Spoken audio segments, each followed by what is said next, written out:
Welcome to my channel পিঙ্কির পাকশালা। চলে এসেছি আবারও একটা নতুন রেসিপির সাথে। আজকে আমি করে দেখাবো স্ট্রিট স্টাইলের চিকেন রোল। চিকেন রোল বানানোর জন্য এখানে আমি বোনলেস চিকেন নিয়ে নিয়েছি 400 গ্রাম। চিকেনগুলোকে এরকম ছোটো ছোটো টুকরো করে কেটে নিয়েছি।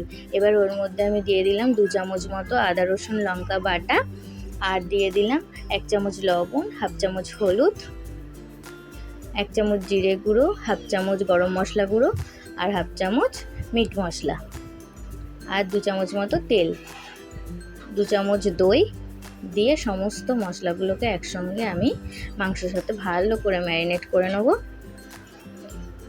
ব্যাস, ম্যারিনেট করা হয়ে গিয়েছে। এবার এই ম্যারিনেট মাংসটাকে আমি 30 মিনিটের জন্য ঢাকা দিয়ে রেখে দেবো। 30 মিনিট পরে এবার একটা কড়াই বসিয়ে তার মধ্যে 2 চামচ মতো তেল দিয়ে আমি সেই ম্যারিনেট করা মাংসগুলো দিয়ে ভালো করে ফ্রাই করে নেব। গ্যাসটাকে মিডিয়াম রাখতে হবে। ভালো করে চিকেনগুলোকে ফ্রাই করে নিতে হবে।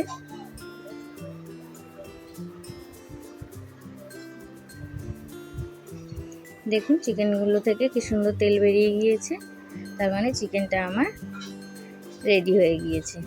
এবার আমি চিকেনগুলোকে একটা পাত্রে তুলে নিয়ে এখানে আমি 2 বড় সাইজের পেঁয়াজ নিয়েছি আর একটা ক্যাপসিকাম নিয়েছি, এরকম লম্বা লম্বা করে কেটে নিয়েছি।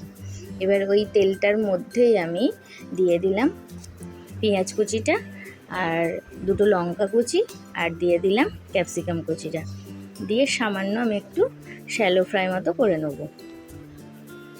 নিয়ে আমি তুলে নিলাম। এবার রোলের জন্য আমাকে ময়দাটা মেখে নিতে হবে। এখানে আমি 400 গ্রাম ময়দা নিয়েছি আর দিয়ে দিয়েছি একটু বেশি করেই তেল, 4 চামচ মতো তেল দিয়েছি, আর একটু লবণ দিয়ে ভালো করে অল্প অল্প জল দিয়ে একটা সুন্দর ডো তৈরি করে নিয়েছি। ডোটা বেশি শক্তও হবে না, বেশি নরমও হবে না, সেরকমভাবে মাখিয়ে নিতে হবে। এবার সেই ময়দার মধ্যে আমি আরও 2 চামচ মতো তেল মাখিয়ে এটাকে আমি 30 মিনিটের মতো রেস্টে রেখে দেবো। 30 মিনিট পরে আমি লেচিগুলো কেটে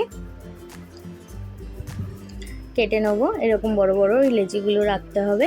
লেচিগুলোও আমি 15 মিনিটের জন্য ঢাকা দিয়ে রেখে দেবো। 15 মিনিট পরে আমি এক একটা করে লেচিগুলো বেলে নেবো। এরকমভাবে গোল গোল করেও আপনারা বেলতে পারেন, আর না হলে এরকম গোল করে বেলে একটা একটা করে ফোল্ড করে নিতে হবে। দেখুন ঠিক আমি যেরকমভাবে করছি এরকমভাবে ফোল্ড করে নিলেও পরোটাটা খেতে খুব সুন্দর লাগে। এরকমভাবে ফোল্ড করে নিয়ে একটা লেচি মতো তৈরি করে নিতে হবে।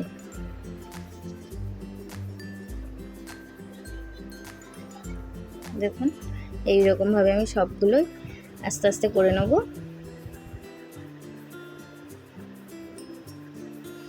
সবগুলো হয়ে গেলে এবার আমি এক একটা করে বেলবো। আর শাকার জন্য পরোটাগুলো ভাজার জন্য আমি একটা প্যান বসিয়ে দিয়েছি।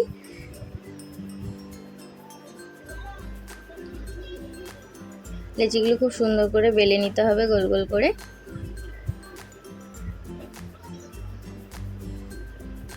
এরকমভাবে পরোটাটা করলে পরোটাটা খুব খাস্তা হয় আর দেখতেও একটা সুন্দর হয়।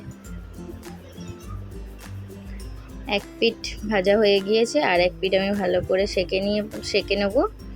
নিয়ে এবার একটু বেশি করেই তেল দিয়ে আমি 2 পিঠ সুন্দর করে ভেজে নেব। আপনারা পরোটাটা দেখে বুঝতে পারছেন যে কতটা খাস্তা হয়েছে। ওই তেলটা দিয়েই আমি এই 3টে পরোটা ভেজেছি। এবার পরোটাগুলোর মধ্যে আমি চিকেনগুলোকে লাইন দিয়ে সুন্দর করে সাজিয়ে দেবো, আর দিয়ে দেবো পেঁয়াজ আর ক্যাপসিকামের মিশ্রণটা।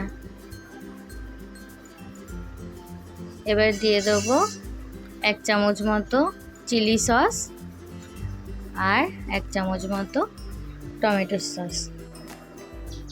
ব্যাস, এবার এরকমভাবে কাগজ দিয়ে ফোল্ড করে নিলেই রেডি হয়ে যাবে আমাদের স্ট্রিট স্টাইলের চিকেন রোল। রোলটা দেখে আপনারা বুঝতেই পারছেন যে পরোটাটা কত খাস্তা হয়েছে আর চিকেনটাও কতটা জুসি। ভিডিওটা ভালো লাগলে একটা লাইক করে দেবেন, বন্ধুদের সাথে শেয়ার করবেন, কমেন্ট করবেন, আর আমার চ্যানেলে নতুন হয়ে থাকলে চ্যানেলটিকে সাবস্ক্রাইব করে দেওয়ার অনুরোধ রইল। ধন্যবাদ।